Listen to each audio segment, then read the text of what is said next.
Hello hi అందరికీ good morning. ఈరోజు నేను చేసే స్పెషల్ ఏంటంటే బెండకాయ ఫ్రై చేస్తున్నానండి. నేను చేసే స్టైల్లో ఎలా ఉందో చూడండి. ఫస్ట్ బాండి పెట్టుకోవాలి, ఆయిల్ పోసుకోవాలి మనకు తగినంత. ఆయిల్ వేడైన తర్వాత జీలకర్ర ఆవాలు వేసుకోవాలి.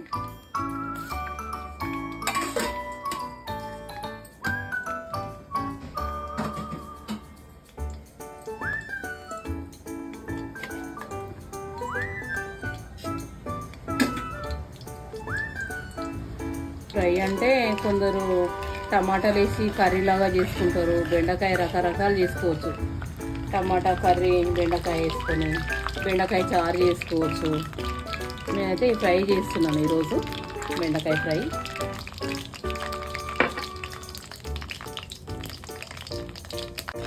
వేడైందండి, కొంచెం కలర్ కూడా వచ్చేస్తే జీలకర్ర ఆవాలు, మరి మాడిపోవద్దు, కొంచెం రెడ్ కలర్ వచ్చేస్తే చాలు.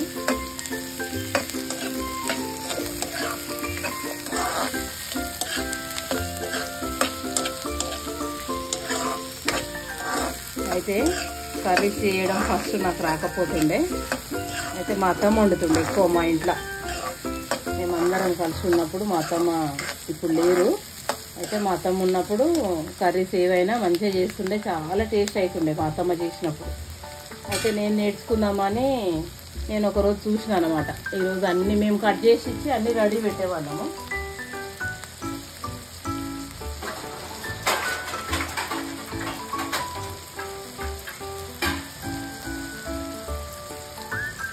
మనము మూత పెట్టుకొని తీసుకున్నాక కొంచెం ఆనియన్స్ ఫ్రై అయిన తర్వాత బెండకాయలు వేస్తున్నాము. అయితే ఈరోజు మా అత్తమ్మ గుర్తొచ్చింది.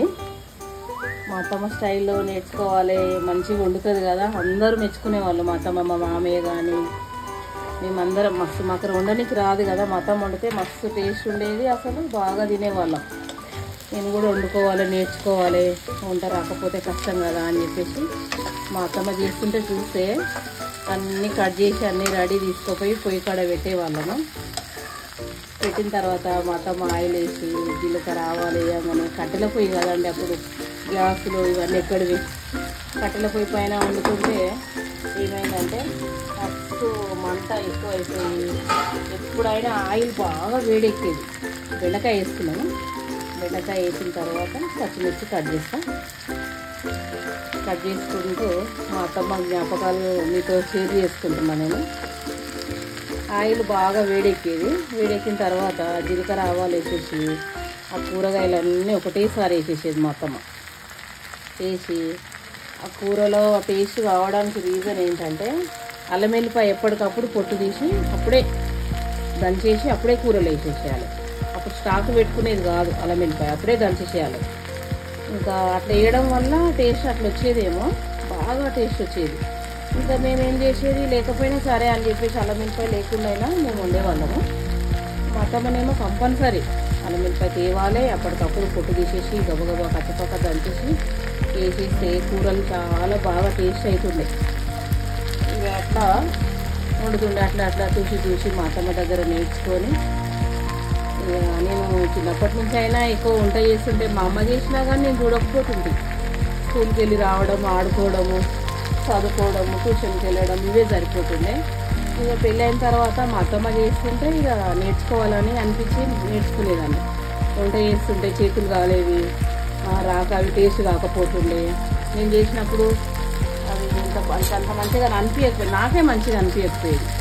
చేసిన తర్వాత అరే నేను మంచిగా వండితే ఇది అందరు తినేవాళ్ళు కదా, నేను మంచిగా వండలే కాబట్టి ఈరోజు కూర అంతా అట్లనే ఉంది, అన్నం అయిపోకపోతుండే, అట్లుంటున్నాను. అది ఎప్పుడైనా కానీ పెద్దవాళ్ళు అన్నీ ఓపికగా మంచిగా దంచి అన్నీ కట్ చేసి మంచిగా చేస్తుండే. ఎక్కువ కూరలో మా కొత్తిమీర లేనిది వండకపోతుండే, కరివేపాకు లేనిది వండకపోతుండే. నేను కడిగి వేసుకుంటున్నా కరివేపాకు, ఆనియన్స్, పచ్చిమిర్చి, బెండకాయ, కరివేపాకు వేసుకొని కొద్దిసేపు మనం మూత పెట్టుకున్నాము.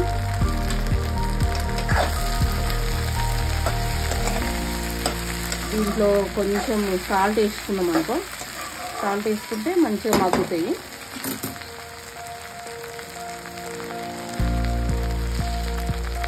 ఒక స్పూన్ సాల్ట్ వేసుకున్నాను.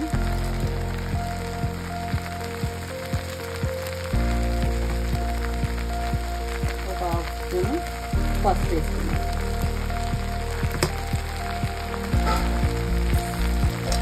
మంచిగా కలుపుకుంటే బెండకాయలు అనేవి మాడవన్నమాట, మంచిగా ఫ్రై అవుతాయి. కొందరు ఫస్టే అల్లం వెల్లిపాయ పేస్ట్ వేస్తారు, కానీ కొంచెం అడుగంటుతుంది అల్లం వెల్లిపాయ పేస్ట్ వేస్తే. కొంచెం ఇది ఫ్రై అయినా చేసామంటే ఆ ఫ్లేవర్ అనేది బాగుంటుంది మంచిగా. ఇప్పుడు ఒక 5 మినిట్స్ మూత పెట్టి ఉంచుతా. ఒక 5 మినిట్స్ అయ్యింది, కలుపుకొని ఇప్పుడు కొద్దిసేపు ఫ్రై అయిన తర్వాత నేను అల్లం వెల్లిపాయ పేస్ట్ వేసుకుంటాను.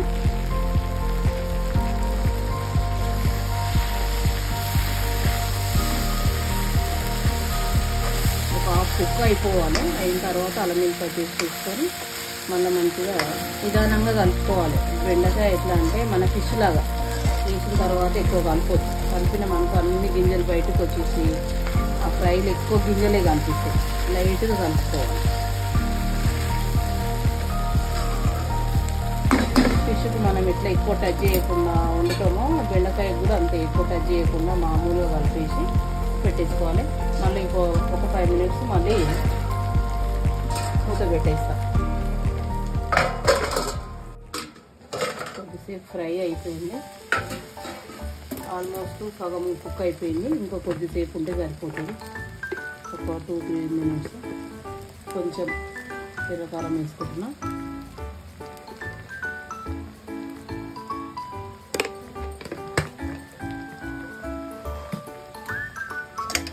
కలుపుకొని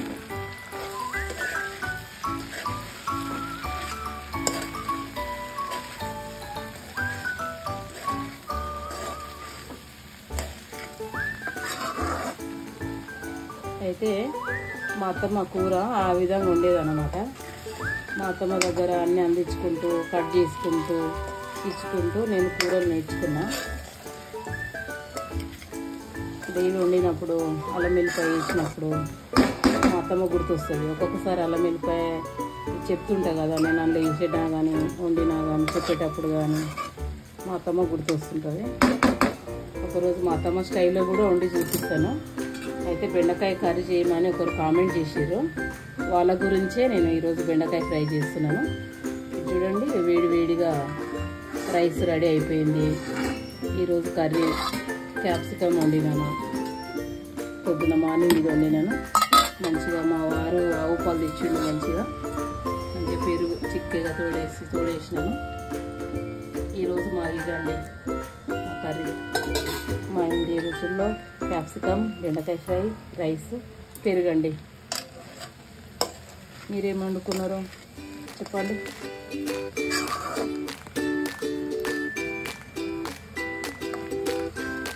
బెండకాయ ఫ్రై ఆల్రెడీ అయిపోయినట్టే. ఒక 2 మినిట్స్ నుంచి బంద్ చేయడమే, ఇంకా అయిపోయింది.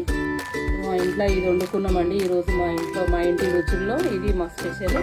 మీరేం వండుకున్నారో కామెంట్ బాక్స్లో కామెంట్ చేయండి. లైక్ చేయండి, షేర్ చేయండి, సబ్స్క్రైబ్ చేయండి.